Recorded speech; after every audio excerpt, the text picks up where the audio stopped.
Welcome everyone. My name's Jennifer Nichols and I'm from House Hobart. We're at a beautiful house today and I'm really pleased to be able to welcome you here. Firstly, I'm proud to respectfully acknowledge the original traditional custodians of this land, Chuwana, Lutrawita and elders past and present. And I'm delighted to be able to welcome you. Come through, we're going to come up the laneway.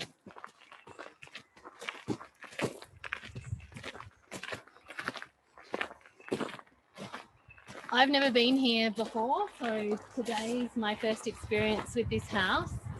Originally called the McGlashan Everist house, and it's simply quite stunning. I don't really have words for it.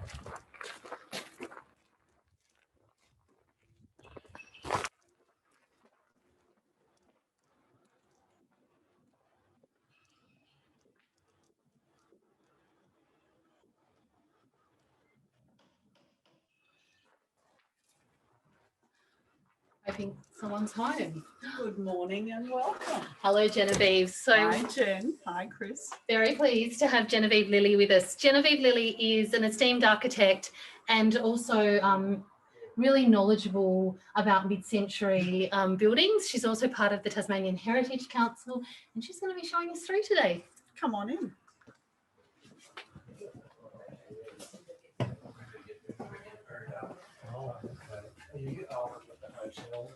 So welcome. We're just completing a small reel tour, so we have a number of people still wandering around the gardens mostly and a little bit the house. But the house generally was designed in 1968 and built in 1969. The family's previous house had been destroyed in the 67 bushfires, which killed so many people and destroyed so many properties. So the house had one family owner, or one family owned it from when it was commissioned in 1968 until it was sold to new owners 8 years ago. We're very lucky that the new owners have bought the house to preserve it, and they use it as a meditation space and as a yoga space retreat, and also operated as an Airbnb in order to support the costs of the building. So we're very honoured to be able to come into the building. This is the first year it's been open for House Hobart. It's furnished fairly sparsely, which is great because we're able to see the form and the condition of the original rooms, and it's been left largely intact. We're also very lucky to have with us Torquil Canning, who was a child who, one of the two children in the family who grew up in the house, and he's therefore got a lot of knowledge and history about it. And we will talk a little bit more as we go along about Torquil's experiences in the house. It's a fairly small house. It's 170 square metres, and it basically has a sort of central kitchen area, a slightly lower living area. It has 2 bedrooms and a bathroom up at a higher level, and 2 bedrooms and a bathroom at a lower level. It follows the contours of the site very carefully. Torquil's mother, who was the commissioning client, went to Melbourne to interview 4 firms, and very much like David McGlashan's own house. And so the firm that designed the house was McGlashan and Everist, but mostly David McGlashan, as I understand. Right. And she was, Mrs. Canning was very passionate about gardens, and so the garden is very much an extension of the house and vice versa. It certainly influenced Torquil, who has become a landscape architect and a passive house designer, and he designed a lot of the ponds and other features in the gardens that you'll see. So nearly all of the rooms face due north, so they pick up a lot of sunlight. There's a lot of very careful designing of pergolas with high-level windows. The curtains help keep the heat inside the house in the evenings. The house used to have underfloor heating, which was perfect in an era when electricity was cheap. They have found a fault in that in recent years, and therefore the house is no longer heated that way. So each of the rooms has a kind of very clear and different character, which is best understood by wandering around and seeing it all. We're very lucky in that the tours that we're running this year for COVID are extremely small, so people have been able to wander around the house and feel like they have it almost to themselves. It'd be great if you could take us around, Genevieve. Sure. So yes. So I suppose the main entry and the main area here is this wonderful kitchen. And dining room, Talk will tell stories of how his father used to make dinghies in the dining room. Why is that, Torkel? Well, it was too cold outside at Fern Tree for resin to go off, so he used to bring them in onto the dining room table, and we'd all eat at the kitchen bench for a couple of months while this resin went off. And the smell must have been quite something. Yes, yeah, it was. Does that mean you also had a lot of oars and sails and various other accoutrements of sailing floating around the house as well? Yes, he used to hang up sails in the carport to dry after racing and so on. And he put all these handrails on when they were getting a little bit older, and they're all from a ship chandler. And I guess it was mostly my mother who was the main sort of inspiring person here. She just loved the garden, and so we used to open the house to open garden schemes, and always invite people inside. They're always a bit surprised at that. You could go downstairs, have a look at the ponds. That would be wonderful, thank you.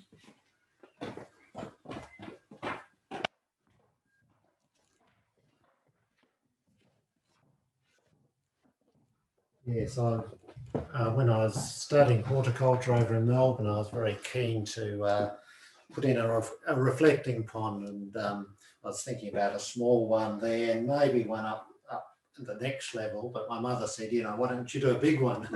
And so perfect height. Put this plate around with the levels, and the rocks are all just natural, they were just there. So I was just worked around them, and it was, really nice on the few warm summer evenings you had here. We could open those French doors, which we never used that much because it was sloping. We'd never sort of really developed this part, but it brought this, extended the house out into the garden in a two-dimensional way. And yes.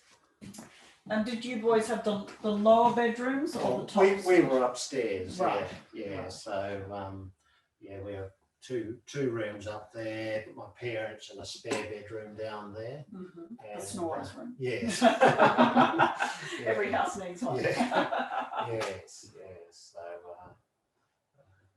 wonderful. And I noticed through the house that there's this consistent sort of simple but beautiful little lighting details. Yes, I mean, these things I've grown up with, but it's just so simple. There's two bits of wood, and you've got a light fitting, and of course you can stain it the same colours, staining the rest of the timber, which is all hardwood. And in the kitchen, there's a lot of little features, very simple, low cost sort of things well, maybe you could take us on a tour of the house, and we can see some of those details towards the end. That would be wonderful. One of the details that's rather nice is the way that there's a level change between each of the different areas, and so that kind of adds a layer of privacy, which is rather delightful. And especially this main bedroom group of buildings down here, or study and bedroom, it's just wonderful in that a lot of people say, oh, actually you haven't even noticed that because it's tucked in behind the entry.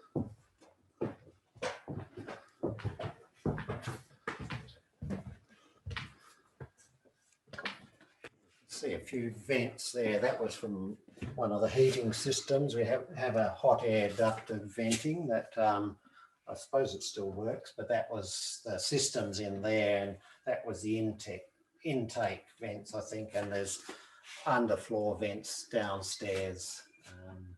The really cold weather. Again, all electric, so rather expensive to run.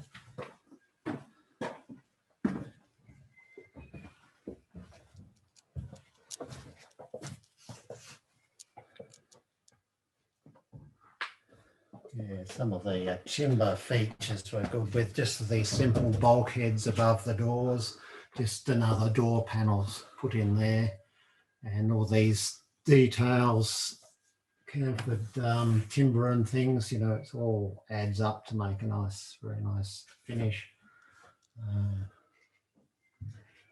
And through there, that was my parents' bedroom, and there was a shared bathroom between their room and the spare room, which is this other one. And one of the wonderful things is that the grown-ups' rooms faced east for the morning light, and then the snoozy teenagers' rooms faced west and south, given that they were rarely up to enjoy the eastern light. Yes. So, And this beautiful Japanese grass wallpaper that was quite common in the era and has been fantastically maintained. So we're very lucky to have so many of the original details. The timber, you'll also note, has a cabo wax stain on it that has helped prevent the yellowing with age. So it's maintained this lovely milky finish rather than becoming as golden as a Scandinavian sauna. yes. The bathrooms have all been maintained in their original design and condition. And so that's actually a lovely lesson as well, because of course bathrooms at that time were incredibly modest and functional and not very large. So there's other bathrooms up at the other end of the house as well. The ceiling is obviously a wonderful, wonderfully generous detail that runs all the way through the house and unites the house.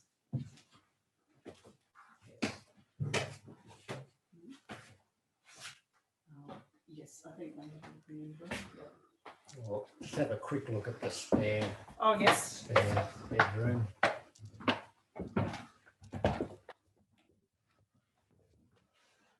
Yeah, so this was the visitor's room, again with a door into that little bathroom between, I'll just open that, shared bathroom with the main bedroom. And so it's very space efficient, you know. The unusual feature of having a window in the wardrobe. Yes, this is wonderful. You must get a picture of that. Yes. It just makes such sense as well. Yeah. How many times have you struggled to find something that you know is in there, but you can't find it because it's too dark? Perfect study nook in there. I think, yes.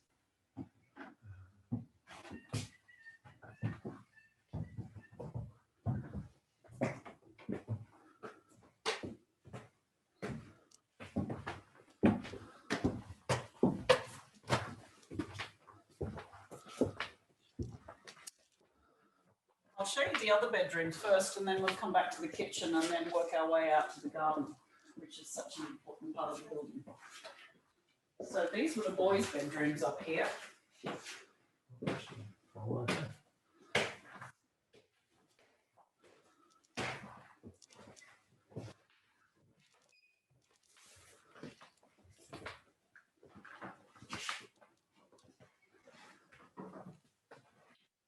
So a space-saving small laundry close to a back door, rather lovely bedroom, and very sweet little bathroom tucked in here. And then this bedroom also has a wonderful outlook into the stone of the mountain. And so much storage in the house. So like many bedrooms of that era, lots of cupboards, small study nook, small window to look out of when you're delaying reasons, finding reasons not to do homework. Beautiful spaces.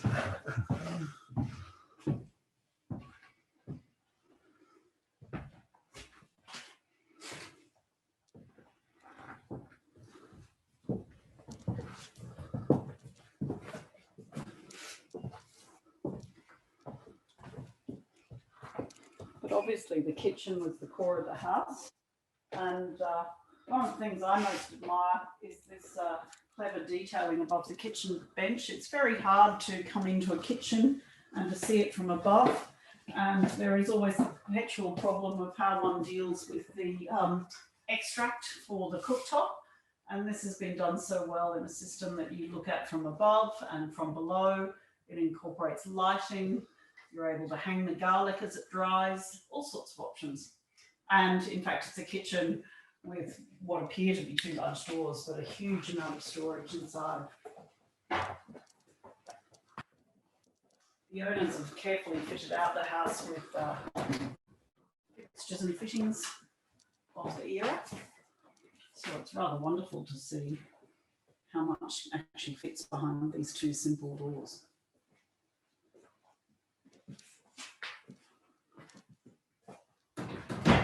But really the house is designed to be an extension of an indicator of the garden, and so it's the outdoor spaces that are very important, particularly this level with the outdoor fireplace and barbecue area.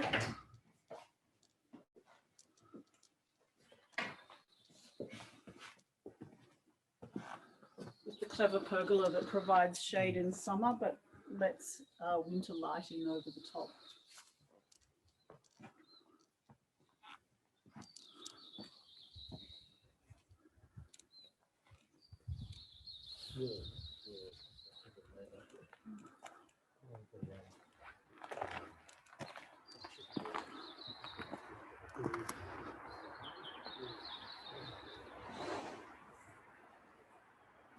There we go.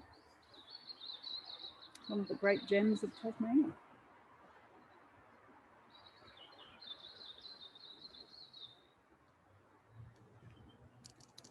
And you can see as well that the new owners are carefully producing bench seats so that as the old ones disintegrate slowly with weather, the new replacement bench seats are already in place and weathering.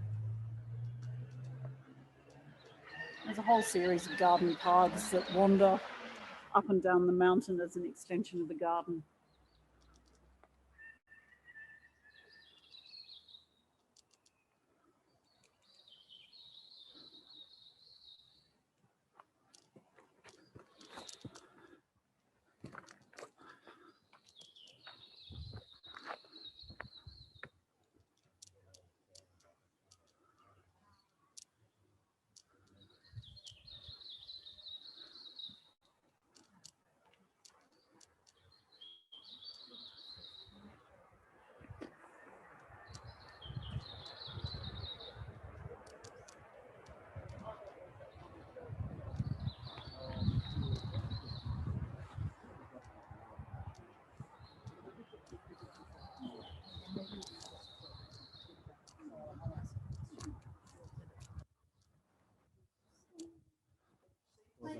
Little study nook next room.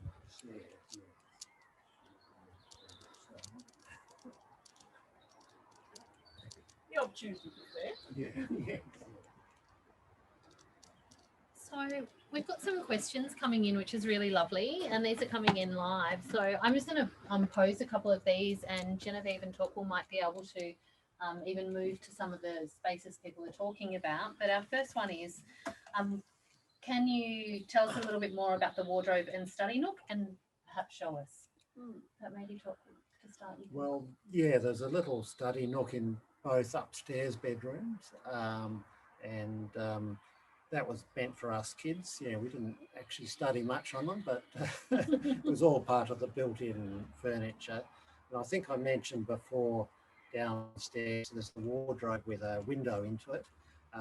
That's just a wardrobe, but if I probably still lived here, I'd probably make that into a study nook. That's in the bottom spare bedroom. Yes. Do you think you do a bit more study in that nook as opposed Probably to now? Yes. Yes. But also one must remember it was an era when children never got to pick their own furniture. The rooms, children's bedrooms at that time, like all bedrooms, were very small. They were for sleeping in, and all of the functions were covered with wardrobes and a small desk area, but there was none of this willful, I must have this interior, or I only like this style of furniture in my room that there is for modern children. And also, you know, the idea was that with small bedrooms, then families would come together in the public areas of the house. Yeah, spaces. And the thing that I really noticed about this house is that all the detailing is quite simple, but it's very beautiful in its simplicity, but completely functional. And like you were mentioning before, Torquil, the drawers. Yes. It's just a little ridge. Just a groove in the top of the drawer, kitchen drawers, just to pull them out. They're just chipboard and. Could we go in and yes, show people those? That would be lovely. Those, yeah.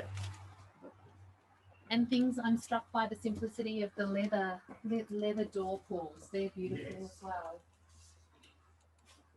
And little ledges to put things. I've foolishly left the screen door open and now we've got 2 flies in here.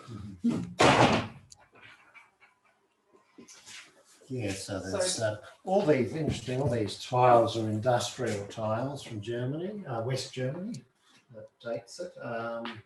And because David McGlashan did a lot of, or the firm did a lot of commercial buildings. So actually upstairs in the toilet and bathroom, there's sort of industrial skylights and light filters, which were just sort of stuff you used in an office. And yeah, so a lot of details like that. Yeah, these, just the cupboard door's got a nice little groove on it. Yeah, it's well weathered now, but these are just chipboard, and I can't remember the name of that stuff now, but and these are really nice, these leather door handles, just a folded over piece of leather. And all the cupboards in all the house are like this. And so people online are asking to see more of the kitchen and maybe more of the bathrooms. Sure. We don't have a lot of time left on our tour, but they seem to certainly be interested in these details. Sure. Yeah. Let's come back to this clever 2-way bathroom then, which I think is worth a look.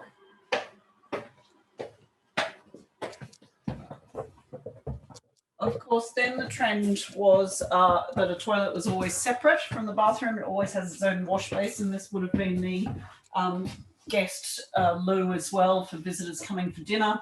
And invariably, they always were top lit with skylights, which usually incorporated some sort of fresh air as well. But this is the wonderful one. Note also this wonderful detail where the door frames go right up to the ceiling. And then even though the doors are standard size, there's always a fixed panel above that adds some sort of loftiness and height. So the bathroom only has a timber floor, no visible waste, no waterproofing details. Very simple. Again, there's daylight at the top of the bathroom, which would have also had an element of fresh air. A very small bath, fixed shower over the bath, very sensible offset basin, cupboards below that are simply there for towels and things, and then a concealed bathroom cupboard, very slim, just for small things up above. And a pool heater that you just pull the string for. But the wonderful thing about the ceiling is that because all the lights are wall lights, there is absolutely nothing on the ceiling, except now we have obviously modern fire detectors to comply with the DCA. Another question, and that's about the bricks. Are you able to tell us any more about the bricks? Only that they're concrete, and Torquil, you can probably say a little bit more about them. They're an unusual shape and size. Yes, Brazil brown was the colour from Bessa. The architect actually specified standard Bessa blocks. You know, that was cheap, and they couldn't supply them, but they could supply these slimline ones. So it was another detail that was rather nice, you know, sort of that. And the bricklayer emphasised the horizontal lines and kept it flush on the vertical joints. So that worked really well. And the other thing I'll tell you as we go upstairs, the ceiling was supposed to be straw, as it was in the 60s, with straw panels were the thing. And we did one room, but the straw got stuck on the wall in Melbourne in a strike and went mouldy. So the architect came up with this ceiling, and it's really a lovely detail because it's like a common denominator that sort of connects every space. You know, the floor levels vary, but the ceiling stays the same. And it's got black hessian above it to sort of emphasise the black lines. But it was one of those things that really just, because the straw we would have had to have replaced, you know, probably multiple times. But the ceilings, yeah, just really ties the house together. And, touching back onto the concrete block, as I understand from another living legend in Tasmania, Bevan Rees, there was a very good Bessa block rep at about the era that this house was built. And he was very good at hosting Friday night drinks, where he ran a very large bar tab And so, of course, there is an entire generation of young university graduates who only built all their buildings for a number of years out of Besser blocks, out of loyalty to the guy who paid for all of their university drinks. And there are still a number of very fine concrete block buildings of this sort of era intact in Tasmania. And we're very lucky because in every other state where real estate is such a commodity, they would have long gone. We've had a couple more questions. One is, is the kitchen bench tiled? Yes, it is. Great. And also, is the ceiling lining the same as the wall cladding? Which it's not. It's the same timber. It's different Tasmanian oak, but it's a different detail. It's got the gaps with the black hessian above it, which gives a beautiful shadow. Yes, and the wall lining is all flooring really. It's tongue and groove. Yeah, and there's also timber panels outside which are tongue and groove hardwood as well. And one final thing, someone's asked if there was a rail under the kitchen bench, which there's not. No, that's a shelf. What it is. Yeah, that's a shelf for putting trays. And we actually had a cutlery basket under there as well. Yes, that was very handy. That, and when we used to have 4 quite tall stools there, so you could eat at that bench if we needed to. I can imagine it being a really lovely family space. Well, especially when there was a dinghy. Yes. Yeah, absolutely. I love that you looked at the feel for it. Yeah. And I love the fact, of course, that there's still growth marks up and down the kitchen post. Yeah. These were your children in the end, or Probably Everest's my children? niece. Some of them are my children. Yes, I can see. Yeah, Greta and Eleanor. Yes, yes. When my brother and I were young, the house was probably a bit new to go around with a marker pen. You were afraid. Yeah. Well, I'd really like to thank you both for showing us around today. This has been quite a privilege. And I think everyone online would agree to be able to come into a house like this and to see and hear stories about the history of the family that grew up here and the way it was built and the ideas behind things. I think it's a really rare but amazing experience. So thank you both so very much. Well, it is also one of the luxuries of mid-century houses is that if the original architects aren't still around, then often you have family members. So it's a sort of critical period in which we can gather information and luckily now record it. Yeah. And we're really pleased to be able to share it with you all. Thank you. Thanks. Thanks.